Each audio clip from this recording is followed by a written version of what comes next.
বুলবুল সাহেব, লাইনটা তাড়াতাড়ি কাটুন। আঙ্কেল আমাদের লাইন কাটছেন কেন? হ্যাঁ বাবা, তোমাদের গত 2 মাসের বকেয়া বিলটা পড়ে আছে, পরিশোধ হয়নি, যার কারণে আমরা লাইনটা কাটতে আসছি। আচ্ছা বাবা, তুমি একটা কাজ করো, তোমাদের বাসায় কেউ আছে?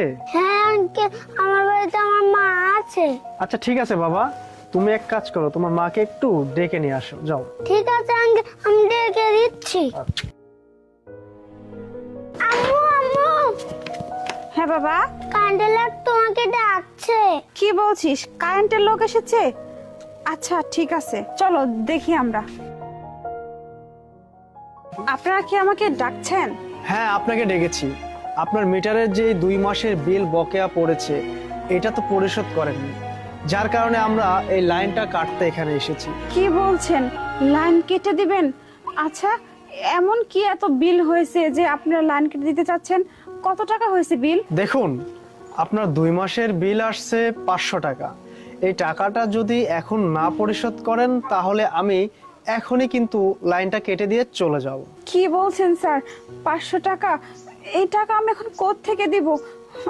আমার ছেলের বাবা মানে আমার স্বামী কিছুদিন আগে একটা রোড অ্যাক্সিডেন্টে মারা গেছে। এখন এই ছেলেটাকে নিয়ে খেয়ে পরে বেঁচে থাকাই তো আমার জন্য অনেক কঠিন হয়ে গেছে।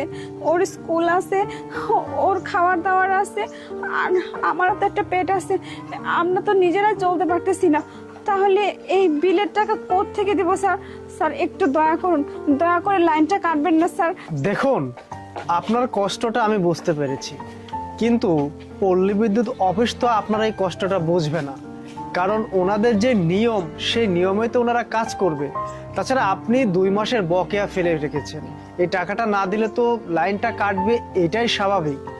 তবে আপনাকে আমি একটা সুযোগ দিতে পারি, আপনি যদি সন্ধ্যার মধ্যে টাকাটা জোগাড় করতে পারেন, তাহলে লাইনটা আমরা কাটবো না। আর যদি জোগাড় করে না দিতে পারেন, তাহলে সত্যি কথা, আমরা লাইনটা কেটে দিয়ে চলে যাব। কি বলছেন? শুধুমাত্র এই সন্ধ্যাটুকু সময় দিলেন? এই সময়ের মধ্যে আমি কোত্থেকে টাকা জোগাড় করব?